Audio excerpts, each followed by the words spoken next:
This podcast is for entertainment purposes only. The opinions expressed in this episode are not to be construed as medical advice. Welcome to Demystify Beauty, a weekly podcast about creating transparency in the beauty space. I'm McKenzie Westmore. And I'm Dr. Paul Nassif. So excited to be doing this with you. I know, it's our first episode. I know. Woo! Party time. I guess what brought us together to do this was our journey together is what really inspired me to get going on this. You know, I mean, as you know, in a nutshell, what brought me to you and to begin with was decades of issues that led up to what brought me to your office. You know, starting in my 20s of being on a show that was not very kind to me and leading me down a road of anorexia, eating away the muscle in my face, and having to start fillers at a young age in my 20s.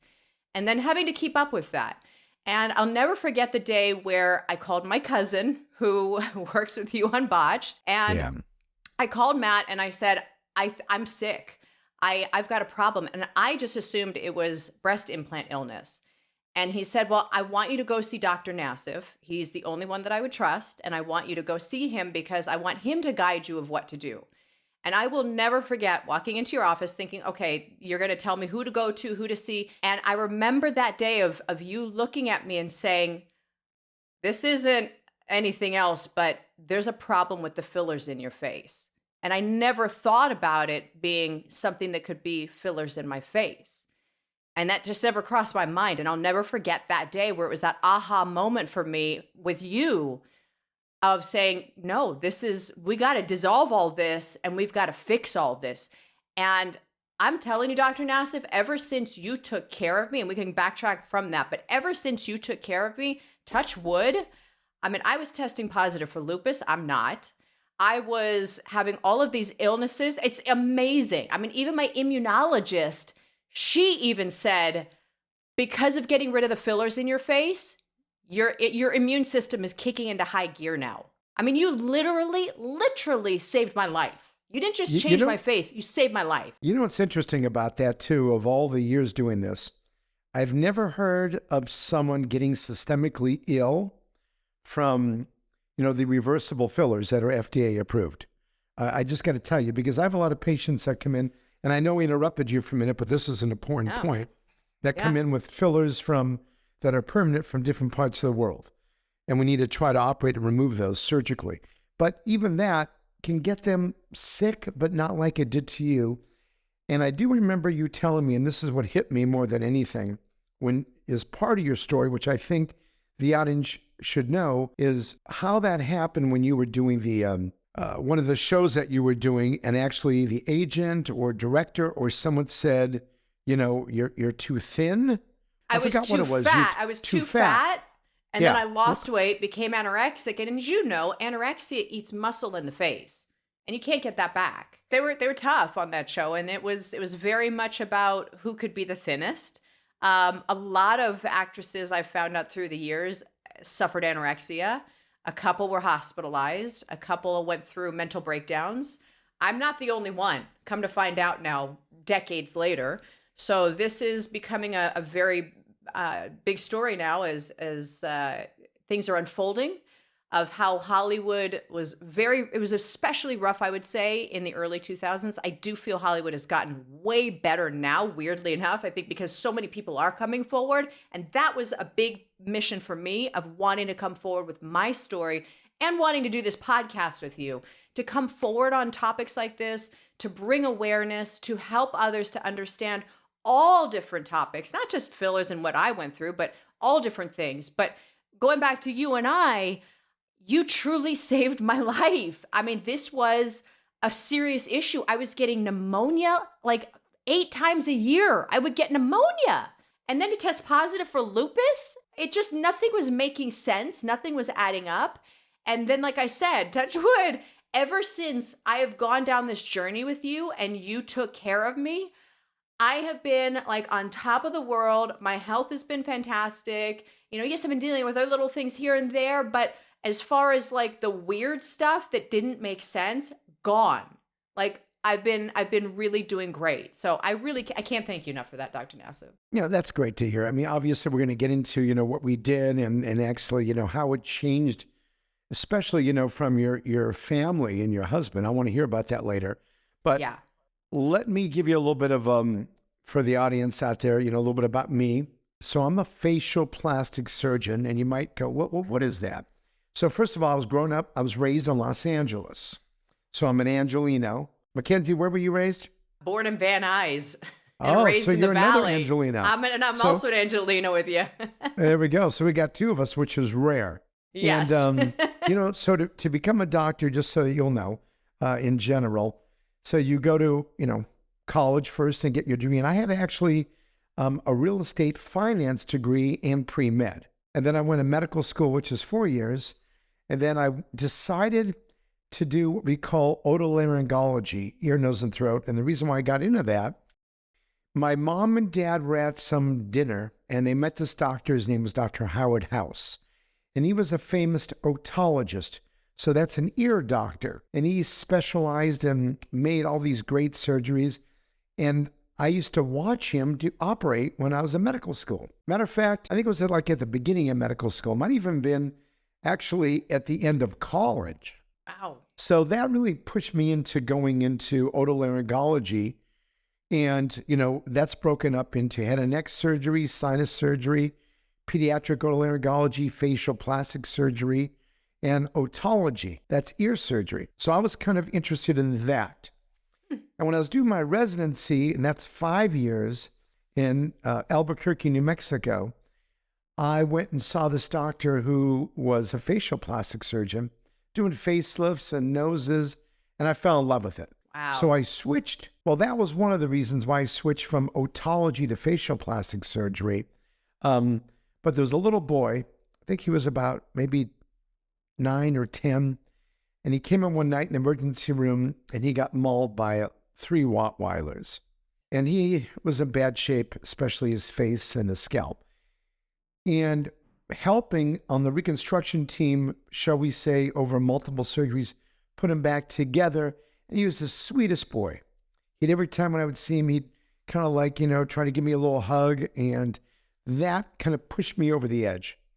So when I was finished with that, I did a fellowship in St. Louis for 1 year in facial plastic surgery with a really wonderful, famous doctor named Dr. Regan Thomas. And then following that, I'm here. I'm actually in the same building since 1999 as a facial plastic surgery. And so that's how I got interested. So there's different types. There's a plastic surgeon, which they do their residency usually in general surgery, and they do or an internship in general surgery, and they do a plastic surgery residency where they do everything, burn surgery, reconstruction, all types of cosmetic surgery and reconstructive surgery. And then there's me, who does the otolaryngology route that just does face only. A lot of people keep asking me what got me into doing Botched. We're going strong still. Terry and I are still filming that. And one night I was out with the producers having dinner in Hollywood, the producers of The Real Housewives of Beverly Hills, which I was on that for a short stint, maybe about 3 years. And we both were talking, why don't we do a surgery where we show real life complications and try to fix them? And even though it's going to be kind of crazy, because we're going to have a lot of problems with it, and, you're going to have complications, and, the procedures results may not be that great. And so I needed, a partner in crime with me, especially in regards to I only do face. So I called Terry DeBro, who I've known, my parents, my mom, and my sister met him years ago. And we talked about it, and he thought it was a crazy, stupid idea that we're going to do live surgery, patients that have already have messed up plastic surgery. He thought about it the next day, and he goes, you know what? That's a crazy, great idea. And so E picked it up quickly, and it actually became a social media, it popped up everywhere. It was trending on Twitter. So it became a big social media kind of craze. And so now, my current phase of life, I'm, as you all probably know, I got divorced a long time ago, but I'm happily married. It's been 3 years to Brittany. I have my boys that are, thriving, and my ex-wife, Adrian, and I are doing a great job co-parenting with them. And then I got my little baby, Paulina. with Brittany, and she's like the apple of my So eye. So, cute. I got a young child, so I got to rock and roll and stay healthy. I So love there's my that. little 411. There's your 411. And you know what? I guess for those that don't know me, I've been acting my entire life, literally my entire life. I started when I was 1.5 years old in a Bold detergent commercial. And then I was Robert De Niro's daughter when I was 3 years old in Raging Bull. So that's how I got my start. And then I went through a little period of shyness, and my parents didn't really believe in therapy. So they put me into acting classes to get me out of my shell. So it Well, that worked. That probably was, worked. my mom's Canadian. So that was her way of But wait a handling minute. it. What did you say about Raging Bull? I was Robert De Niro's daughter in Raging Bull Get when out I of was town. 3. I'm not kidding. That was Oh, I my have it on my goodness. resume to this day. That was Oh, my first co-star was Robert De oh, Niro. sheepers. That is Long dark crazy. hair. I'm sitting by the pool with Kathy Moriarty. Yeah, that's me by the pool. So Oh, that my was my first God. job. So I've been in this industry my whole life acting. And the reason why I got the star behind me is because my family's been doing makeup for over 100 years. My great grandfather was actually the wig maker to the royal court, Winston Churchill's barber, came over at the turn of the century, opened up the first wig shop and makeup shop on Sunset. And Jeez. Adolphe Monjou had shaved off a part of his mustache, didn't know what to do. They sewed together a piece of hair lace wig, and that was the birth of a makeup artist on a movie set. From there, then, my grandfather did Gone with the Wind. My great uncles did Creature from the Black Lagoon, Ten Commandments, Oh, Breakfast at wow. Tiffany's, all these huge iconic films. Oh, And then my dad, he was Elizabeth Taylor's personal, Sylvester Stallone's personal. He did Rocky, all these huge movies. Mask, he won the Oscar for Mask. 18 ugh. years of Star Trek, and he actually took Star Trek so that he could be around more to watch me grow up, because he wasn't around with my sister and brother. He was always on the road and always away. So at least Star Trek, even though he worked 80 hours a week, he was at least home. And on the weekends, we could be together. So my family was granted a star on the Walk of Fame for makeup artistry a couple years back. And from there, after through the acting world, I then got into theater. I became an opera singer, danced. I always did ballet. I was always very much into the classics, studied Shakespeare. So classics were my background. That was my heart and my passion. Broadway was where I really wanted to go. And I always say, be careful what you put out there, because I always said, opera. I didn't specify to the universe what I wanted, so I got a soap opera. So that's what I always joke about. Hey, wait a Be minute now. very You said, specific. so when was the last time that you actually sang, especially Oh opera? God, Dr. Nassif, it's Come been a on, when? while. It's been a long time. Okay, It's you know been a what we're going long to have to time. do at some point. You're going to have to blow a beautiful song out for us. Oh Especially yeah.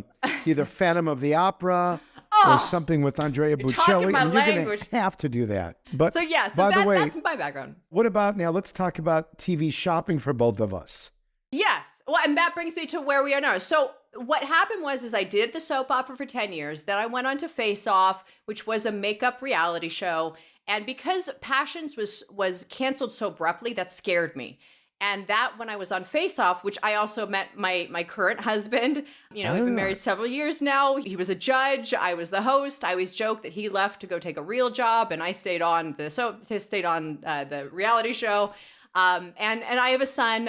He's 16, and like your little girl, he's the apple of my eye. And even though he's 16 and 6'2", he will always be my baby. I don't care what he says or how big he gets. But when I was on Face Off, and it scared me that a show could go down so fast, I thought I got to have a backup plan. And I've got ah. this family that's in makeup. I'm on a makeup show. I would be an idiot to not start a makeup line right now. So that's Well, where my brain, right? Yeah, duh. I'm not blonde for now. So, so I started Westmore Beauty, and that's also our connection. I'm on QVC with Westmore Beauty, and I know you have your amazing skincare on HSN.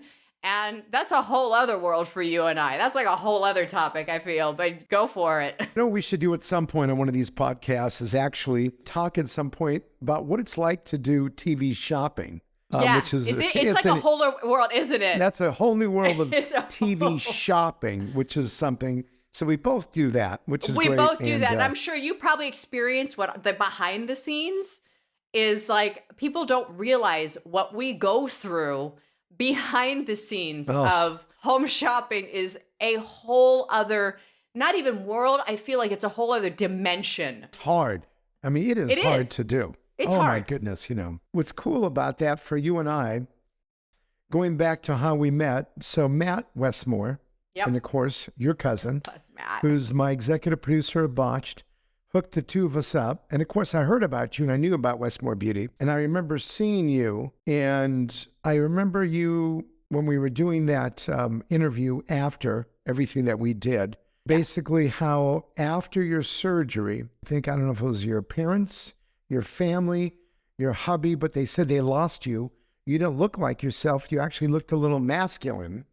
It was actually, well, a few things I found out afterwards from all my family across the board. So, number one, I had found out from my husband, and he was very honest with me, that through the years of, and I mean, we've been together a long time, but through the Oh, years boy. of watching my face change, he was very honest with me. And not that he stopped loving me, but that there was a lack of attraction because I became so plastic looking and so overfilled. And that is Yeah. not his type. And I know there are a lot of men, that's not their type. They don't like plastic looking women. And that's, I think, a mistake a lot of women make, is they get overplumped, overfilled. And then on top of that, I would even overline my lips. And we would get on FaceTime when he'd be on a set, because he's on set right now, even in London. And we'd get on FaceTime and he'd be like, "What are you doing?" But he wouldn't say anything. He wouldn't go any further than that. He just would say, "What are you doing?" Because he knew I had an audition or something coming up. I know. And he'd just say, "Try not overlining your lip. Try." But there was nothing I could do. There was a bigger issue at hand than just makeup. There was a bigger issue of too much filler. So when you did your magic and you fixed me, that's when he admitted to me. He said, "I have my wife back. You look back to, what I recognize." And then it was actually my 16-year-old, my son, who told me that I was starting to look masculine. He didn't realize it, but he said, "I look so feminine now," that he's shocked at how different a change. But again, because it was such a slow progression through the years, and he just said, "You look very effeminate." And my parents, same thing. They felt they were losing their daughter through the years, and they were also scared on the health side of seeing me go through health issues. And they just were so thrilled to not only see their daughter back, but to also see a healthy daughter come back. God, I love hearing that. As a matter of fact, when I remember you coming in, I said to you, you got too much filler here. Yeah. And one of the things that was interesting is I changed my surgical plan. And when I saw you, I said, first of all, we got to remove the filler. And of course, that was a little bit scary for you. Yeah. But I said, we got to do it. And I had you see our nurse practitioner, Laura, who is like Laura. a magician, Love with with fillers, obviously, Yeah. but conservatively. So we removed all the fillers. We dissolved it. And it was interesting, because you're pretty young, but when you lowered your neck, you had a lot of extra skin. So it almost like it stretched out your skin, which is unusual. Yes. But due to the chronicity of getting fillers, it actually stretched out your skin. And I haven't seen that before. And I remember like the day before your surgery, I looked at you after we actually deflated your eyebrows. Your eyebrows descended. And again, because of stretching out everything, and I switched from doing what we call an upper eye lift, blepharoplasty, to a brow lift. So we ended up going in, and we have People magazine covering this. And I know they did the two stories. The first one was you, the before and after of just the fillers, especially in the jawline and the brows and the temples and everywhere, and the cheeks and the lower eyelids. And then we did your surgery, and I did what we call a deep plane, face and neck lift, and then an endoscopic brow lift, correct? Yes. I will never forget that night before. What happened? Talk to me. Are we allowed to swear on this show? I don't know if we're allowed to. Oh, yes, go for it. I was scared shitless. I'm not going to lie. I was scared shitless, Dr. Nassif. I remember that night because, first of all, I walk in there and it's like, okay, we're going to dissolve everything. We're going to do this. And it was like, okay. And because of Matt, and because I knew you and because of your background, I was like, I'm just going to put my life and my trust and my faith in this man. And I really did. I remember getting in the car and I was like, I'm just going to trust this man. I have a good feeling. This is Dr. Nassif, like the man. I'm just going to trust him. So we go through the filler dissolving and it's like, okay, and Laura was amazing and she was so sweet and she kept saying, this is going to hurt. And I was like, trust me, nothing's going to hurt me. Like I've been through so much. You could literally like smack me upside my head. Yeah. Been there, done that. I've had more needles in my face at this point. Like you're basically, the thing that's going to hurt the most is all the money that's going to go down the tube right now because of what you're dissolving. That's what's going to hurt more is my bank account. Oh, boy. So we go through that, and then I'll never forget the night before the surgery when you said to me, okay, so looking at you now, I can't do the eyelids. We can't do this. You're not going to blink. And it's like, well, what? And then you explained to me, I'm going to do a brow lift. And what that's going to entail is anchors. And you started explaining the whole process to me. And that was the like, oh shit. Oh my God. And it really, that's when it became like very real. Like, okay, the next day I'm going to go into like, 6 to 8 hour surgery, almost like 10 hours, whatever. And that's when it became so real. And I just remember sitting in your office, just so terrified, but like, I got to do this. I can't back. I had like a 5-second moment where I was like, I'm just going to say, no, I don't want to do this. I'm done. No, I'll have the droopy skin. I'll look like a Shar-Pei. It's fine. It's fine. I'll pull it up somehow. I almost just choked on my coffee. Sorry, I didn't mean to make a joke. But I remember seeing the photos of where I was like droopy. I was like, I'll take tape. I'll do whatever I need to do. I had a moment of just being so scared. But then I remember looking at you and just being like, I trust him. I trust him. I'm putting my life in this man's hands. I trust him. He's going to do a great job. First of all, your surgery went flawless, thank God. However, what was unusual, and I'm sure I remember I sent you photos of this. Oh, and yeah. I don't think I've ever seen this before. But you had filler exuding from your facial muscles. That is the weirdest thing ever. I mean, I've been on Botched for years and I've seen a lot of weird stuff. And for you had the fillers that from years and years, the fillers actually started not dissolving. And I think that's what was getting you sick. And it was actually deeply, infiltrating into your muscles of your face. Jeez. And I was like squeezing it out. I mean, that was bizarre. And I said, shit, I can't believe this. And I remember, I think we took some videos. Was it all true filler? There's nothing else that could be. I mean, it was like this gel coming out. So, but thank God, the bottom line is I ended up removing, and I'm going to get a little surgical here just to explain to everyone really what a deep plane facelift is. Neck lift is what you're doing is you're making incisions. You're doing what we call a skin dissection, but a limited skin dissection, but you're diving deep below what we call the facial SMAS, which is tissue that connects to the facial muscles as you go closer to the middle of your face. And with that in mind, we're underneath the muscles and where all the nerves are that control your face. So what's scary about that, if the anatomy is a little bit distorted where the muscles are, you can't see the nerves as well. And then if you injure a nerve, and thank God, knock on wood. Yeah, knock on wood. Behind me. It's, it happens occasionally, but it's temporary. Your smile is off. You can't raise your eyebrow. I mean, you look odd when you have a nerve that gets knocked out. So as I was doing your surgery, but I know what I'm doing. I'm confident, but the anatomy wasn't normal. We ended up removing more skin than on you because we have to actually, after we tighten the muscles and lift it up, we remove excess skin and then we suture it perfectly together. And with you, removed a hell of a lot of skin, like more like a 70-year-old. 70-year-old. That's how much skin. Wow. Okay. So now this is interesting because this is actually an argument I've had with people on my TikTok. It sounds so stupid, but I get in arguments on my TikTok. I get in arguments on all my social media channels. So I'm not going to lie. But I had this argument where somebody was saying, because they were like, well, you've had plastic surgery, so you're totally fake. And I was like, no, you don't understand. I said, have you not seen the People magazine? Have you not seen Access? Have you not seen my journey with Dr. Nassif? This was reconstruction. my skin was drooping. I looked like a Shar-Pei. I was like on the floor with skin. This was almost like a weight loss surgery and having to pull the skin up. So I don't consider it plastic surgery. I consider it reconstructive surgery. I mean, correct me if I'm wrong, but that's kind of the way that I see it, because it's not like I came to you and I said, implant in my cheek, give me a chin, give me a nose.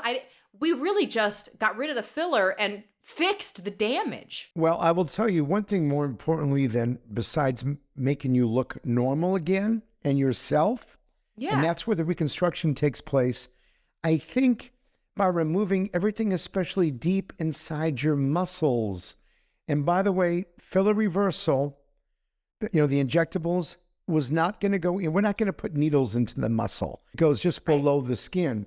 So if we did not do that, and I did not find that filler in your muscles and the SMAS and the deep tissue, you probably wouldn't be feeling as well, and you still would probably, have some of the lupus positive markers and stuff like that. So you needed that. And none of us would have ever expected that. I mean, it was something that was rare. I gotta be honest, I'm okay if they're okay, if we're okay to show this, but I'm okay to show that photo of me on your operating table, because I gotta be honest with you. But I showed several people that photo of me you took, or you didn't take, somebody took, of me with my face open on the operating table, because I had friends' daughters going in to get filler at 20, 21 years old. And all I would do is I'd pull that photo up and I'd say, is this what you want in years to come? And they'd be like, not getting it done now, not doing it. I said, I started in my 20s, and I'm not trying to say anything against fillers. This isn't a story against fillers. I'm just saying, starting at such a young age and going month after month after month to get that filler done over and over and over, especially with the doctor I was going to was having me get filled every 3 months. So I didn't know, I'm not a doctor. I didn't know it should be every several years. So when you don't have that knowledge as a layman, this is where I've been trying to educate people in my life and showing them that photo of, this is what I had to go through to regain myself. So let me ask you a question. Because of Access Hollywood and the People magazine article, besides some of the arguments you're having on social media, and, some of these folks ragging on you, shall we say. And by the way, you're going to have haters no matter what you do, which is the way it is. I know. You're right. But because it changed your life, and we have to do, by the way, a podcast episode on, how young is too young, and pretty much just, being conservative about doing stuff. And everyone, by the way, especially living in Southern California or back east, Florida, everyone's doing stuff. Everyone's doing fillers. Things like that. But we have to be careful of that, and especially the risks associated. But what positive, you must have had some great positive feedback. Oh, it gives me goosebumps, actually, with some of the messages, some of the DMs, some of the emails. I mean, it's just the messages that I got afterwards. I would say 99% were all positive. Of either, thank you for being open and honest. Thank you for coming forward with your story. Can I have Dr. Nassif's number? Everybody would say, thank you for your honesty and thank you for your transparency, because I was going to do X, Y, and Z, and now it's making me rethink. Now it's making me think, well, maybe I am beautiful as I am. Maybe I do look okay as I am. Maybe I don't need to go plump up my lips. Maybe I don't need to go fill up my cheeks. So that's where it really touched my heart. The messages from women and even from men, not many, but a couple from men saying, thank you, because I was considering to go do this, and you just made me rethink my game plan and my life plan here. God, I love hearing that. I mean, so this is the kind of thing, and that's what we do on Botched. God willing, our goal is to actually, transform or change or take the negative out of the life, because it's interesting when you have something done to you, which actually affects you emotionally and psychologically, it changes your whole life. I mean, we have patients, as you know, that have these whole problems. They don't even want to leave their home. Yeah. And if we can get in there and do a little bit of good, that's what it's all about. And so, but overall, for you, is I saw a complete change, and this is my feelings about how you changed, from the little that I knew you before as compared to when I saw you. I saw someone as a patient who went overboard, who had problems, psychological problems, in regards to a little bit of depression, a little bit of the issues that were happening causing this fillers, and then it was getting you physically ill. Yeah. Compared to after surgery, the before and after of you as a person, it was like 180-degree turnaround. I mean, the smile on your face, besides the feminine look and natural, thank God, and you healed. By the way, you healed incredibly, thank God. We didn't have any problems. Your whole personality just became so uplifting. I didn't see a hint of the negative, the downer stuff. I'm just going to say as it is. And my fellows and I talked about you, and we just said, that is how I wish everyone that has how it changed your life. And as a matter of fact, speaking of that, about this whole podcast, you're the one, because of how this changed your life and how you wanted to get things out there, you brought this to me. Yeah, I was so hell-bent. I was so determined. And I knew that I was like reaching for the stars coming to you, because I mean, come on, let's just call a spade a spade. You're a big deal. You are out there. You're notable. You've got notoriety. You're on multiple channels. Everybody knows Dr. Nassif. But I knew it in the back of my head, this story, what we've been through. I was on a train that was not going to stop. And I knew that not just my story, but working with you had to happen. And that's where I get like a pit bull, and everybody laughs at me because I'm like, I'm not going to stop till this happens. Because I knew that bringing you to the forefront into the world and bringing my story, but also as we bring guests on, as we talk to other people, and as you speak, it's just a service to everyone listening that could be considering these things, that could be not considering things. What direction can they go in? So that's where, I greatly appreciate you doing this with me, because I just felt we were going to make a great team. I just felt it in my bones. We were going to make a good team on this. I will tell you something. When I first heard about it, I said, because I was thinking about doing, something a long time ago, but I got to tell you, I didn't have the time. And I said, what is it really going to do? But then when you brought it to me, because of what we did for you, thank God, of how it helped you, I said, you know what? This is a great idea, because you were, like you said, hell-bent on helping people. Yeah. And the thing is, what's great, listen, we do that on Botched. We help people and we show, the crazy stuff, what to do, what not to do, which we can sit here now and talk about different things. We can have incredible different guests. Maybe if they're even misguided or have misinformation again, stuff that we could expand on about, from different types of anti-aging medicine to some of the newer and cooler things that are happening for even extension of life, plastic surgery. There are so many cool things. We can, get some entertainment folks in. I mean, I want to make this something fun, but again, educational and entertainment. Yeah, exactly. But to me, it is that. It's the educational, it's the entertainment. And at the end of the day, for me, it's always helping other people. I'm so big on helping others because, like I said, you've helped turn my life around, and you are spot on. I was depressed. I was not who I used to be. And even though I am a happy-go-lucky person, I had lost myself through the years, and you did help bring that back out. Not just because of, things were changed, but you alleviated so much pressure and so much pain that I was going through mentally and emotionally, and that's gone now. So that's why, for me, having gone through that, I just want to give that help to other people. I mean, we're going to have fun with this. And as a matter of fact, hell yeah. Your cousin's favorite term is we're filming. We'll have fun with it. I love Matt. think, we are going to do that. And I told, I told my wife, I said, what do you think about me doing a podcast? And she goes, well, what are you going to talk about? And then Alice, my CEO, brought this to me after talking to you. Love Alice. And everything you said, I absolutely agree with. I think that let's actually get something that's going to, for whoever's interested in this realm, about fun stuff, about plastic surgery, anything at all. And we could pick so many fun topics. This is going to be something exciting, and I'm excited to do this weekly with you. I'm so excited. And I think it even expands even into something you did touch upon, family. You know, how some of these things can affect family members. You know, it's not just the people that are doing it, but also the people that are surrounding the people.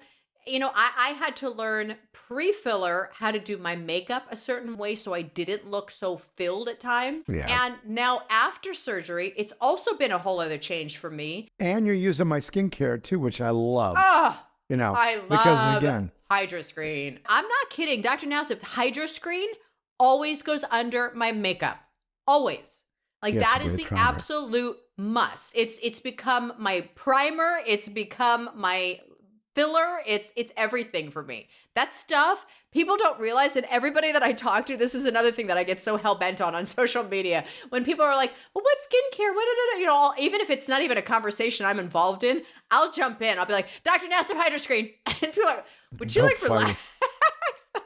This is going to be fun. So this was our first episode, and I think we nailed it. You know, talking about, you know, everything just to get started. And I'm excited for all of you to listen to this and hear our stories. And actually what we should do is we have to make sure we give a link to the People magazine article. Yes. So that everyone can read that about you and get your full story in there. And in addition, I want to make sure everyone, besides the Demystify Beauty Instagram channel, we have our Instagram and TikTok. I mean, mine is Dr. Dr. Paul Nassif. And I think my TikTok hopefully is the same thing.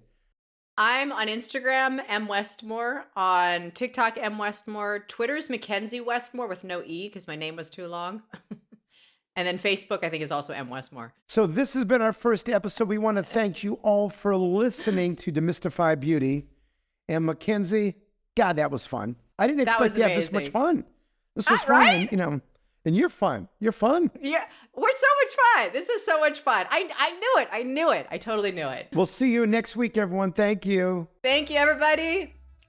Thank you for listening to Demystify Beauty, produced by Gotham Production Studios. If you have any questions for future episodes, please don't hesitate to reach out to us on Instagram at Demystify Beauty, DEMYSTIFY Beauty, or email us at demystifybeauty@gmail.com. Please don't forget to subscribe, rate, and review the show. See you next time.